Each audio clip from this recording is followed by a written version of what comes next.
From Romania to Italy and now Winnipeg, Robert Andreas' life has been a journey. Music has always been a part of that journey. From listening to blues music on the radio in a language he did not speak, to finding a guitar in the garbage and learning to play it. Robert talks about life, love, passion, and of course music, and a special performance of I Hope You'll Be There Someday. Let's get into it. My name is Robert Andreas. I'm a blues musician, a blues artist. I consider myself international blues artist because I travel from Europe. So yeah. Yeah. So tell me about that. You were born in Romania, grew up in Italy, and now you're here in Winnipeg. Tell me about your life. Tell me about that kind of migration that you've gone on. I was born in Romania after communism, and basically I was raised by my grandparents. My mother moved to Italy when I was very young. My father, he's German, and he's in Germany, in Baden-Baden. I think I moved to Italy when I was about 7 or 8, Okay. if I remember correctly. Yeah, that was a pretty quick adjustment because my mother was there, right? So it was very a good adjustment. Although the traveling was something very significant that kind of marked my whole life because I was about 7 or 8 on a tour bus together with about 20 or 30 people. And I was just by myself with a backpack and a guitar case. So that was my first introduction of me traveling to another country with just a guitar and a backpack. So let's go into the roots of your connection to music. Watching you at XQ's Cafe, getting into the music, we can see the passion and excitement on your face, especially as you're kind of hitting those chords, really feeling the harmony and the music. When did you first know you wanted to pursue music? Well, when I was back in Romania, I was a kid. I used to fool around with lots of electronics. Like that was the thing in the day. And I grew up in a pretty low class family. Like we didn't have much, but we had enough.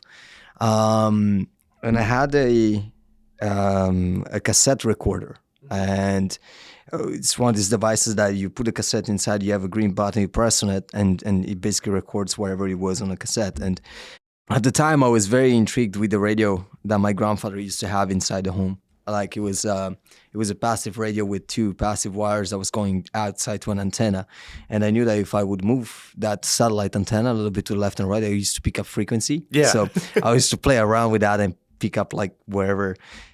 One day though, I picked up this frequency on the radio, and the host speaking a foreign language, which I don't know what it was. If it was like Ukrainian, Hungarian, I'm not sure, but what I do remember him saying something in his language, and then he said blues music or American music. And That was when he played B.B. King, The Thrill Is Gone. At the time with Tracy Chapman with B.B. King, and that caught my attention right away. So I had the cassette recorder. I put it in front of the speaker of the radio, and I recorded that. And after The Thrill Is Gone was done, the second thing was Eric Clapton playing a Freddie King tune called Have You Ever Loved a Woman? And I got that on tape too. And there was a third artist, and then that's pretty much it. I had a pair of headphones. I was listening to this recording that I had, and it just moved me inside of me. I didn't know what these guys were singing about. I didn't know the language. I didn't know that it was black music. That was, I didn't know the difference of anything. We were not introduced to any of that. But the music itself spoke to me like nothing else before. And skip forward to about, I'll say a couple of days or so. We lived into an apartment building, and we had a condo. And the people next to us, my neighbor, her husband passed away. And her kids were there to get her out of that place and move her to another country. And meanwhile, they were cleaning the apartment. I saw one of their sons walking out with this acoustic guitar, and they throw it in the garbage. So I didn't have time to tell them, hey, can I have it? So I threw myself in the garbage too. Went to get it, and I grabbed the guitar, brought it back home, cleaned it, and I had the E string, the G string, and the high E string on it. Yeah. And I just wanted to mimic what I was hearing. So I understood that if my finger was up here on the neck, sliding down, the sound will become higher and higher and higher.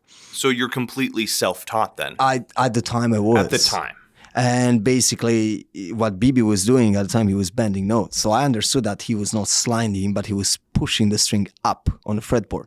So I was about 6, 7, and I was already bending notes without even knowing it. Not a lot of people have that musical inclination to know about those techniques just from hearing it. I mean, many of the kids today, I mean, if you are about like 7, 8, or even older, but if you get into music, the first time, you have lots of material and lots of accessibility. Like I didn't at the beginning, right? Until I moved to Italy. When going forward, I was obsessing with trying to replicate what I was hearing on this cassette. And then my grandfather passed away, and my grandmother, she couldn't afford me living there anymore, so she sent me to Italy. So from Victoria, Brașov, Romania to Viterbo, it's exactly, I think it's 2,000 miles. Wow. And that's where that song 2,000 Miles came from in my album. When I got there, my mother, she bought me an electric guitar, and I had now access to records. So I went to a record store, and she bought me B.B. King Live at the Regal and Freddie King album. I had the Santana album and Eric Clapton album called, I think, Just One Night. Yeah, that was the first one. Yeah, Just One Night. So then I was able to basically like apply myself more. I had more than 3 strings. Now I had 6 strings and a guitar. You had the full guitar then. Yeah, the full guitar, and yeah, so that was it for me. It's almost like fate started putting you on that path. Fate, you connected to that blues music, hearing it, being inspired, and then just a few days later, seeing a guitar being thrown away, and you had the opportunity to start practicing. Yeah, I think so. And I mean, my dad and I, we didn't really have the relationship until I actually was older. But my dad is a musician, and my dad's father, my grandfather, he's a musician, and so it's in your blood. From what I understood later on, yeah. I mean, but it was. Both of these guys, they were touring musicians, and they were like, my dad, he still does music now. He owns a radio station actually in Germany, and he does an independent radio, and but he still plays some gigs in here and there. My grandfather, he's passed away on my dad's side, but my grandfather used to be a drummer. My dad is a bass player and a guitar player, and he's a composer. He writes music, right? But he's more of a rock guy. More than the blues guy, but yeah, more of a heavier rock kind of a guy, but yeah. Well, how about we break down a little bit of one of your songs, the Redemption album. Why don't you tell us about the Redemption album in itself? You're mentioning 2,000 Miles. It's based on your story moving from Romania to Italy. Yeah. So is the rest of this album exploring some of your early experiences? Oh, it does. Yeah, that album came along when I wrote that album throughout COVID, actually, and some of this material that it's there, funny even seeing it like that. I never actually saw it like that before. I just had a copy of it on the screen. There is. I wrote these songs, most of them throughout COVID. Some of them, they were there in my archives, and there were songs that I just wrote and I never got back to them. But given the situation throughout COVID, we couldn't get out. I couldn't see the band. I couldn't go out and play, or not even rehearse. I revised some of my material, and that was the entire album was basically it's a chronological order of what kind of happened to me throughout my journey. And it's basically just talks about my own redemption, how I found myself going through what I've been through, and until to the point where it is. And then, I mean, current. And then my next album, Just Another Day, it's an album saying, okay, redemption is who I was and who I became.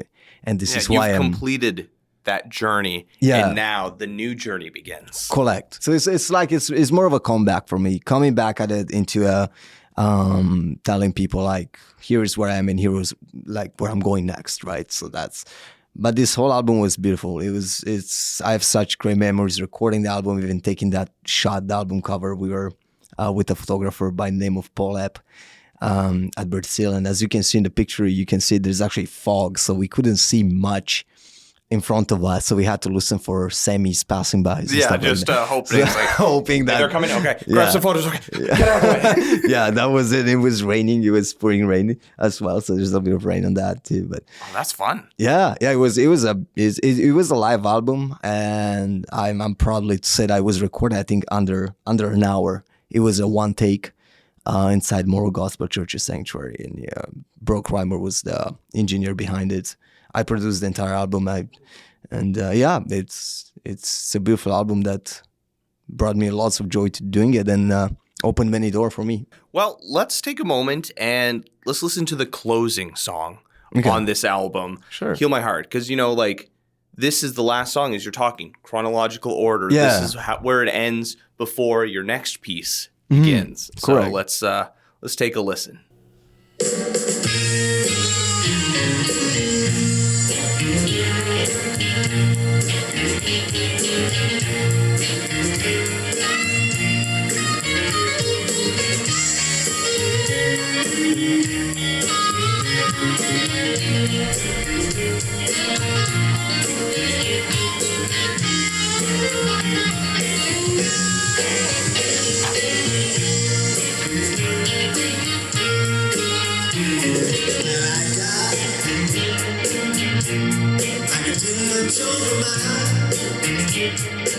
So what sort of influences do you use when creating music like this? There's lots of stuff happening. It's almost like you have to be careful. You have to be very careful because you don't want to sound like somebody else. You want to keep sounding like yourself, and you don't want to repeat yourself. That's another thing. You can't. Sometimes, someone come along and it must be something like it often happens that it's something that I heard maybe 5 years ago somewhere, right?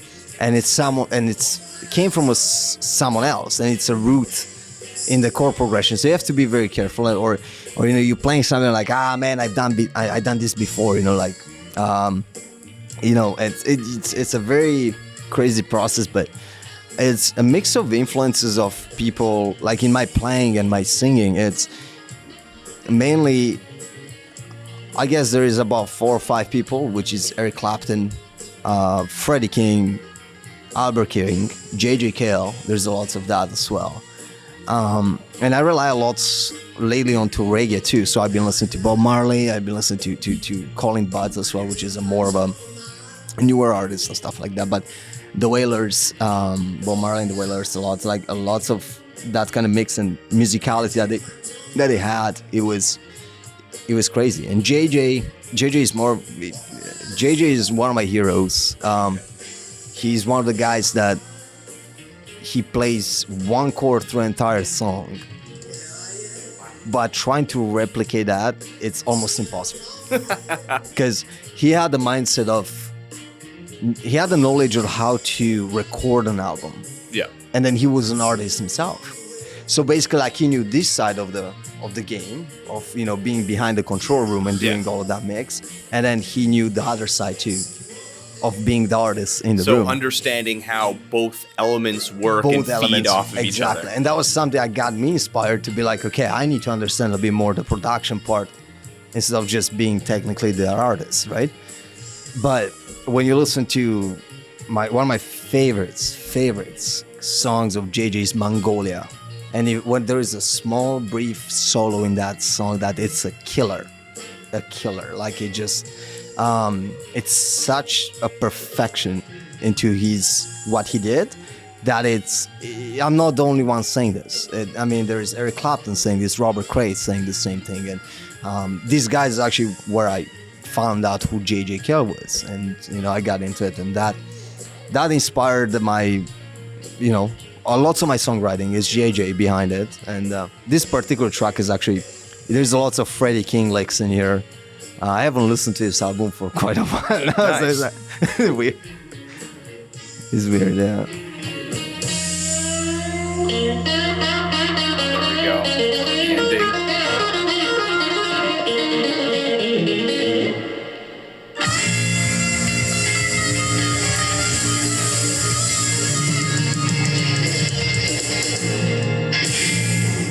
Amazing. So in those moments where you're kind of like playing, and I noticed that excuse as well, when you're just kind of riffing, are you actively thinking about what you're playing in those moments, or is it more just kind of like feeling the rhythm and feeling the music? I can't remember nothing while I play that excuse. Telling the truth. I mean, I remember the songs. I remember goes blank.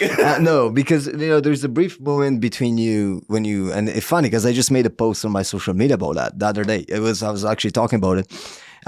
There is two things that kept happening to me throughout my journey, and lately one of them is I noticed it into kind of like gigging more often and stuff, and throughout the years, there is two moments on stage that for me they're very remarkable every night, and it's kind of what brings me to be very transparent and raw, which is basically what I am throughout my music and what I'm trying to be and what I always wanted to be. There is no filter when you go up there. There's nothing. If you listen to my songs, there's facts of what happened to me. I don't have people writing my songs. I don't have people, which many artists do that. But I mean, and I don't make comments on that because everybody has their own business plans. Because this is your experience. It's my experience of life, and the thing is, going out there and putting this music out there, it makes you very vulnerable and very humble as well, because you are sharing some facts of life that almost makes you like naked, right? Exactly. You're telling people stuff that showing up. You're just laying bare to exactly. everyone. So one of the moments is it's when I walk into the stage and when I go towards my guitar, like that walk and me getting the guitar from the stand and putting it on me, it's a matter, I think, of maybe 5 seconds. Yeah. When I do that, there's a slow motion time, and I see everything I've done in my life flashing through my eyes. And I don't know why. I never questioned it. I never knew why. And I think it's just maybe something subconsciously I do it, and I don't realize it. Often it's been very more insisting of what I've done, what I've been, and I can see clips. It's almost like I put a collage of everything I've done till that moment into basically 3 seconds. But for me, it's like 30 minutes. Yeah. And when soloing happens, when I close my eyes and I go into a solo, is what I feel around me, what I hear, and what I feel inside my heart, being able to do with my hands. So I feel like I leave this earth, like I'm unconscious for a minute, and then I come back to it. So it's like you close your eyes, you travel through this space. It's a very out of body experience. It is. It's almost like a holy experience. It's almost like it is. It's almost like, I don't know, some people put it as meditation. Some people put it as, wherever. Well, like lots of people have different spiritual experiences, right? It can be encompassing in a whole different ways. But oftentimes it's when people are passionate about something and they're really involved in something that they're really good at, it fills them up in a spiritual level almost. Yeah, it is, and that's what it is, and especially like when you some of my best nights, what I remember, and some of the nights that they were remarkable. I remember me being on stage, and I remember flashes because I closed my eyes, and because I went into that, and then I see footage. And I'm like, okay, that's what happened. That's because I never play the same song twice. I can't, because the song will be the same in terms of like, composition, lyrics, and how arrangements are. But my soloing will always be. So it'll always be different because you're experiencing different things every time and that's what it is. It might be a moment where I'm going through my life, I'm going through something. It can be something I've encountered over, the last weekend, a struggle that I'm being going through, or maybe a happiness, a joy to something happened in my life. So all these factors are part of life. And see, I use music for myself. I know it's kind of selfish to say that, but it's like when I write music, I don't write music for the listener. I don't necessarily go out there hunt statistically what people are listening to, try to market something to make money or to sell hits, because that's not why I'm doing this. First of all, it's a self-healing process for myself. It's something that suits me, and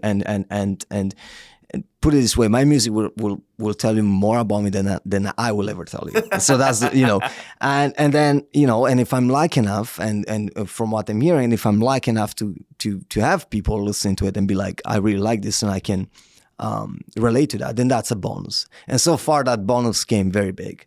And I'm very grateful for that, Oh, that's fantastic to hear. And I mean, we can hear the passion, excitement in there, and the energy. It's not every day that you see an artist love the work they're doing. And I mean, as you're talking about COVID, that opportunity to write this, because you didn't have, people couldn't do anything. The world was shut down. There were so many artists who had the opportunity to try something for the first time. There's this artist called Ethan Lyric who, during COVID, decided, hey, I'm going to put myself out there. I'm going to put it on Spotify, put it online, an opportunity to just try something.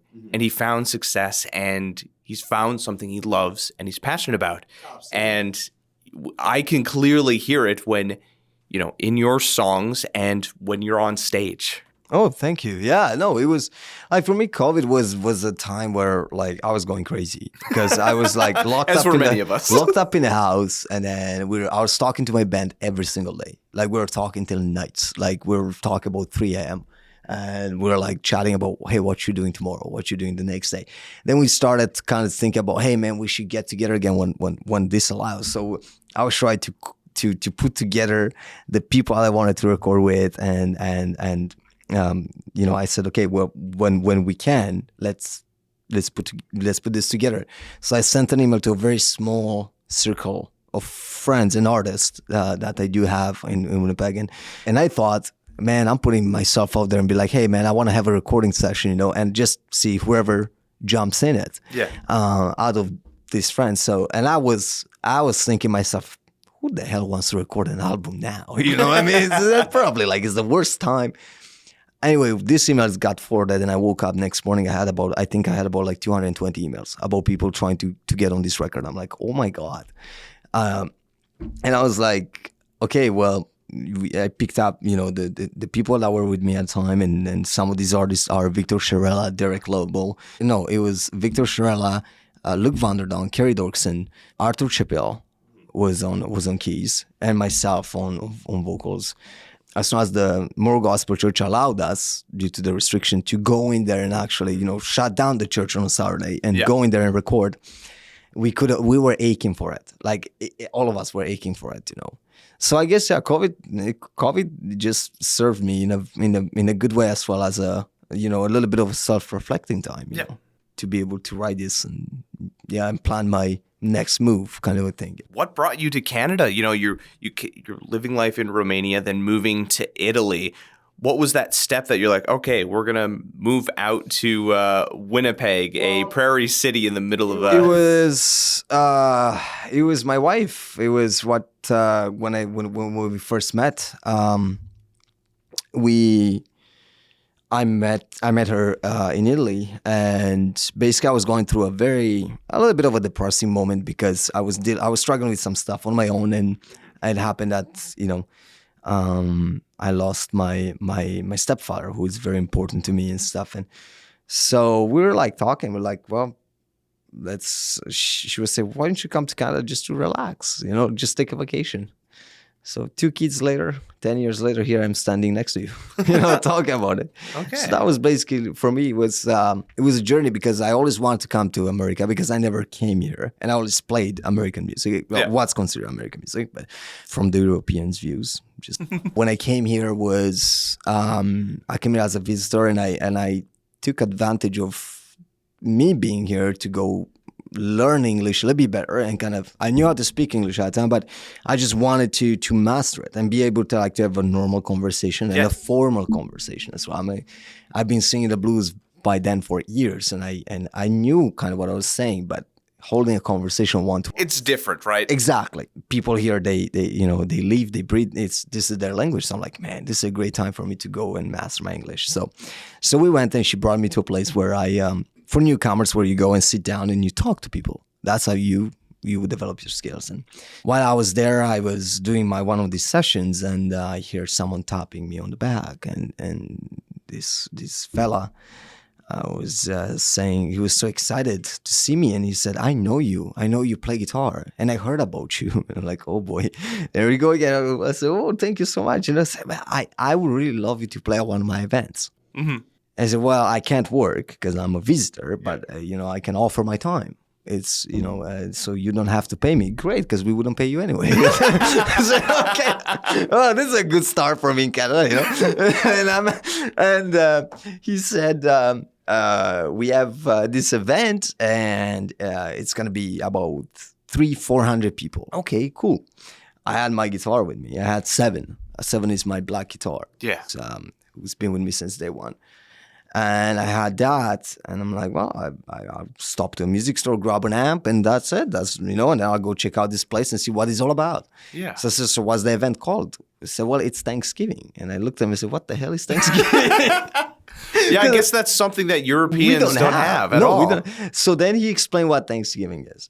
And they were hosting this dinner, Thanksgiving dinner, inside Moral Gospel Church's lower auditorium, where I'm actually hosting the Blues Night, who I'm the co-founder of that. And this fella's name is Jacob Friesen, who happened to be the lead pastor of Moral Gospel Church. Yeah. We went there, and I checked out the place, and I'm like, okay, cool. So this is where this is where it's gonna be, and so he said, yeah. So basically, what would you like me to do? So I said, well, you come down and you play some music while people are eating. And yeah, I said, awesome. You sit on a chair and you just play music. People are enjoying themselves. You're out of people's views. They don't even think about you. I mean, kind of, you're not in the front of the stage kind of thing. It's not a concert. So I'm like, great. It's a good way to test some waters. So I went there, and I didn't have a band, and I didn't know anybody. So I decided to go on YouTube and try to look for some backing tracks to back me up. So I found a couple of backing tracks, and I'm like, you know what? I'll play with a couple of backing tracks, and I'll do some Delta blues. So they were expecting me to show up with an acoustic guitar. I show up with my electric guitar and a couple of amps, not 1, 2. And I had everything set up, and people were eating, and they announced that I'm going to play, and I start playing. People stopped eating, and they turn around and they start watching me. And I said, there's 2 ways this is gonna go. It's I'm gonna get kicked out of a church in Canada, in Winnipeg. My entire career, I've been all over the place and get kicked out, or people are actually interested. People actually stop eating and they start listening. And I'm like, wow, this is amazing. And that gave idea to me and Jacob Friesen to have a chat about creating a blues night. And for me at the time, I was visiting, as I said, so it was not on my mind of staying to Canada, but I was like so grateful and so excited that if I'm planting something on the other side of the world and that thing will go, I can go back home and die happy that I actually did something for the blues community. Yeah, you've made an impact. So anyway, we did a first blues night, and we planned it out. At the time, I extended my stay. The government allowed me to stay another year. And we started with 60 people in the room. And as today, I'm speaking about the last blues cafe, we had about 300-something people. Wow, amazing. And we had some of the best blues musicians in town that wanted to take place of it. And it was so much loved and supported and opened so many doors for me. And I cannot be more thankful for that, because that's what made me stand where I'm standing today in my music career in Winnipeg. So it was all around. It was a blessing. Like, we traveled and we went outside of Winnipeg. I played everywhere in Winnipeg thanks to a blues night, because it was drawing so much attention that this event is taking place on a church basement, and it's so loving. And it's one of these audiences that if you drop a coin, everybody knows it's you. Yeah. So it's like it's all about the music, and we're planning an action, another one. We're working again with Moral Gospel Church to try to figure out some plans and make it happen, because I had a break from it because I became really busy, but people were actually emailing me thinking I was sick or something happened to me, that, I was getting get well notice. I'm like, well, I'm okay. He's like, well, you haven't hosted one in like months. I'm like, no, we will. Well, It'll happen, yeah. Just be patient. So I'm so excited that people wants to see it, and we've done so many of them, and again, it's thanks to the blues, and I made my connection with other people, and I cut the redemption into More Gospel Sanctuary, and and that I don't remember if it was. I think that 2,000 Miles was actually streamed in Chicago. And some of this, I mean, the entire album was streamed all around the world, but and it was very great. Like, this is one of my first single artists, like as myself only, album. I worked on many other people's album, but I never had the courage of actually making my own and doing that. So. Well, and now you're working on another one. Now I'm working on another one. Things have changed. I'm working on an album called Just Another Day. It's a different band. It's a different field. It's a different mindset, different approach as well, I'll say. And yeah, that's what's. And I'm finger crossed and with God's strength that I can get it out by this year. So I'm hoping before the end of the year. That's what we're aiming for. But it seems to us that every time we went in the studio, there's always more gigs happening. So we're struggling to keep up between gigs and studio time right now. So we're trying to. It's the challenge of life, right? It's like, okay, how do we balance those two things? Because you need to do your gigs, get paid. Well, you have to. Oh yeah, no, absolutely. And and you have to get out there, and especially you get events like April 6th, like that's a blues power trio with Chris Guindoni, she's amazing, and Greg Polo, these two are amazing artists and great friends. And I, putting together a show. We had a rehearsal last night, and it was magical, and I can't wait. So events like this when they happen, you put things on hold because it's a one-time thing that you're doing, and you move forward to it. But yeah. Well, I'm excited to hear it when it comes out. Oh, I'm excited. I'm excited to go in the studio and actually make it happen. Mm-hmm. Which I look and yeah, of course. And I hope I'll have another seat with you when that happens. I see that you have a guitar in here. Do you mind playing us something? Sure.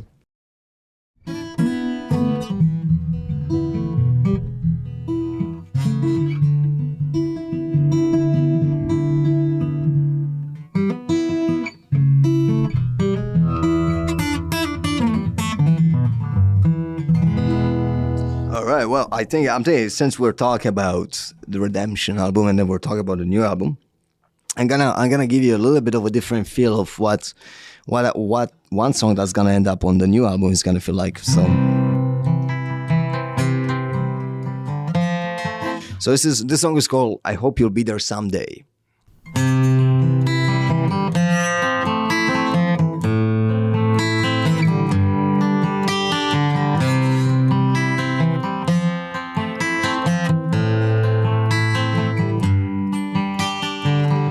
All those people in our past, isn't this what life is? And I don't know what's mine left from right, or to believe again. But love isn't something that you see. Love, something that I wanna live for. 'Cause I know you'll be there someday. Girl, I know you'll be there someday. Oh, I know you'll be there someday. 'Cause I know you'll be there someday. But someday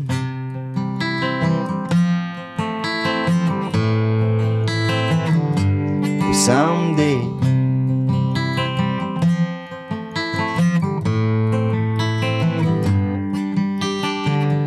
waking up in the middle of the night to a morning feed.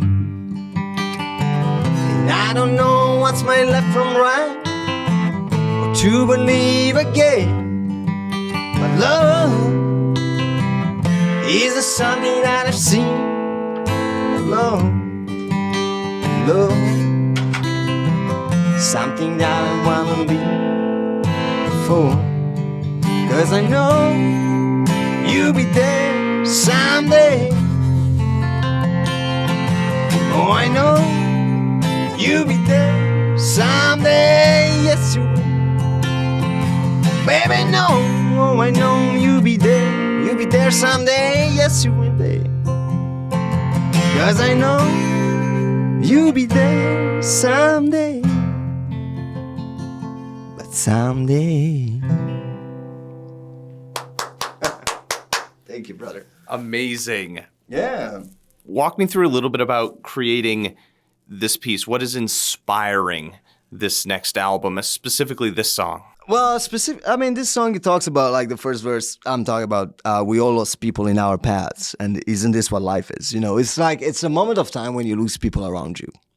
And it's a moment like, and that's a very vulnerable moment. And, you know, many of us have lost people because of one thing or another.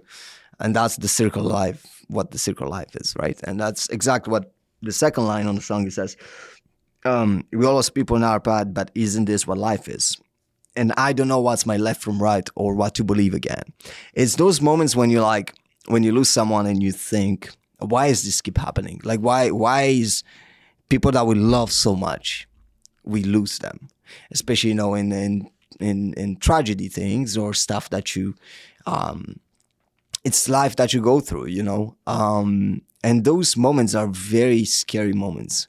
Because the person that actually goes through the loss and the grief of that, in what there might be, you know, in the circumstances of whoever they lost, it's a very vulnerable and also very dangerous place, because some people, they can turn into alcohol, some people can turn into drugs, and some people are, you know. I read lots of stories about, and I lost people on my own, and I turned into many other things than I should have. But music was always what got me through it, and you know, and music is what saved me, I believe, personally. And basically, you know, like, thinking about the chorus, which it says, "I know you're gonna be someday." You know, I know I'm gonna find you there someday. And love is not something that I've seen a lot, but love is something that I want to live for. So it's basically is me stating out a story that I've had, that I lost someone in my life, and I'm screaming, my heart is screaming for that love and nurturing, you know, to kind of ease that pain that's inside of me, but also the tranquility that I have on the other hand, knowing that whoever I lost, they're gonna be there someday for me. I'm gonna meet them again. Yeah. So that's what that song talks about. Yeah, I think that's the important thing when it comes to grief. Yes, it can be extremely painful. And for some people, yes, they turn to vices to try and numb those pain. But for me, I like to think of it as, if you don't feel pain in those moments, you know it wasn't real emotional connection, right? If it hurts, you know it's real. It is, and I mean, and yeah, no, absolutely. And there's instances where you know, you go through stuff, and I mean, you know, but hey, man, you know, we have our loved ones, and I mean, there's stuff that you know, when we love people, and love is my entire message through this new album is, you can conquer many things with love, and there is 4 things that I've been told. And when people ask me, and it's something that I mentioned also, the excuse was when people keep asking me, you know, what's the key of success of being a musician? What's the you know, what do you get from others? What do you look at when you look at other artists that are, you know, way bigger than me? And then what do you think they have that they made them be where they are? But someone told me, and this someone is it's a very close person to my heart, said, to be a successful musician, you need 4 things in life. It's transparency, is one thing. Honesty, second thing. You need to be humble and the love. If you have these four things, you're not only becoming a better artist or a better, like, wherever you're doing your job, but you become a better human. Yes. And I do believe that in today's world, if we do share that message of love, if we are capable of, like, actually forgiving, and we're actually capable of acceptance and forgiveness, and and have that love for one another, I think things might have been a little bit better. And that's my own way of seeing it, and I don't necessarily need people to agree with it, but this is who I am, and this is, again, it's going back to who I am. It's your message and your journey, and that's what it is. Robert, thank you so much for coming in, sharing your music with us. Yeah. Where can people go to find out more about yourself and follow where you're going to be performing? Well, we have a website. It's robertandreas.com. There is a Facebook page called Robert Andreas. There is an Instagram page, but I think that's going to be rebuilt soon. So robertandreas.com and Robert Andreas on Facebook is the two main resources where you can see what I'm doing next and where I'm going next. Hey, thanks for listening. Make sure you tune in every Tuesday for more stories from your community. I'm Ryan Funk. This was You Talk, and have yourself a good one.